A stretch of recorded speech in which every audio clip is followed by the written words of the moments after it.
Hi, it's Brandon from ThirstGym.com, and today we're going to talk about an exercise called the axle bar floor press versus chains, or the fat bar floor press versus chains. This is a great exercise for overall shoulder health, but still building some good quality upper body strength and size.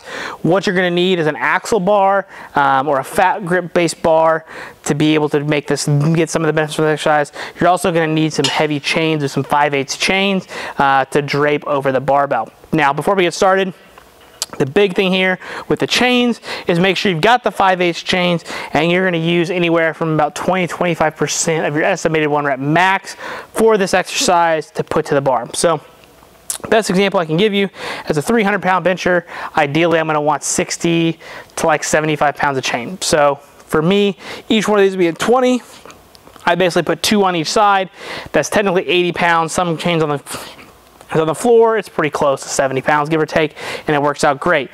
But what we really want to make sure here as well is that I've got room for the chain. So if I happen to be stacking a lot of weight on, sometimes I'll take the chain and put it on the inside so that I make sure they don't fall off. Okay, that's a little bit of a hack that you can do. Don't have to, but just an option. And then with the fat bar here, the main thing we're after here is making sure this is comfortable in our hands. You don't have to put your thumb fully around the barbell. I've already made the video of just the regular floor press like this, but you don't have to put it around the barbell. You can use a monkey paw or a false grip, and that's going to feel more comfortable in your wrists. And I think you're going to find these better transfer into the bar because of that, because you've got more surface area in your hands from the barbell. So when you go to press, it's going to feel really good. So what you're going to do, you're going to get underneath the barbell, just like our regular floor press or axle bar floor press. I've got lots of floor press videos, so you can check those out. And you're going to basically get set in your regular bench press or floor press position here. And then with your legs, we can have them straight out. If you know you're tempted to use your legs to push while you're grinding or fighting through reps, push your legs out straight. Just take away the temptation. It will save you the hassle. I'll be like, man, I use my leg drive. I kind of cheated myself. If you're good and honest with yourself, you like the comfort of having your feet up here, totally okay. Some people kind of push their feet into the ground or curl themselves. You know, I totally get that. So whatever's comfortable, hands go in your competition-based space or wherever you were comfortable for you. Fingers are relatively towards the ceiling. A little bit harder with the fat bar, totally normal and to expected. I've got very small hands, so the axle bar fits a lot of my hand size. And then what we're gonna do, eyes underneath the bar, big breath, unrack, and we should be good to go.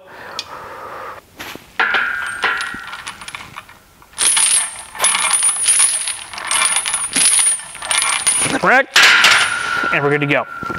So the main thing here with the chains is that as we go down, the chains go on the floor, that load is no longer on the barbell, and therefore the load feels less. And then when I go off the ground, more chains come off the ground, and then I feel more of the load, so it's forcing me to work on my lockout. So I really like this as a shoulder-friendly exercise. If you want to press and bench press beats you up, or any horizontal pressing exercise really beats up your shoulders, your elbows, your wrists, this is probably one of the best exercises outside of the Swiss bar that you can do, because the fat bar is going to feel good in your wrists and your elbows. It's also going to let you be able to bench with a straight bar base feeling. The floor is going to limit going in past that position. So yeah, you may not be exactly on your chest, but it's going to let you horizontally press, hopefully with no shoulder issues. And then the chains are going to accommodate that resistance. So even in that position, you don't have as much load as you would if you just had a straight bar. And that can also be a very beneficial thing. So you've got a lot of reasons why this is a good, friendly exercise. Now, how would you program it? Lots of options. Conjugate ways, you could definitely use as your max effort variation for the day, 1 to 3 rep max. Test it to see where your bench press is.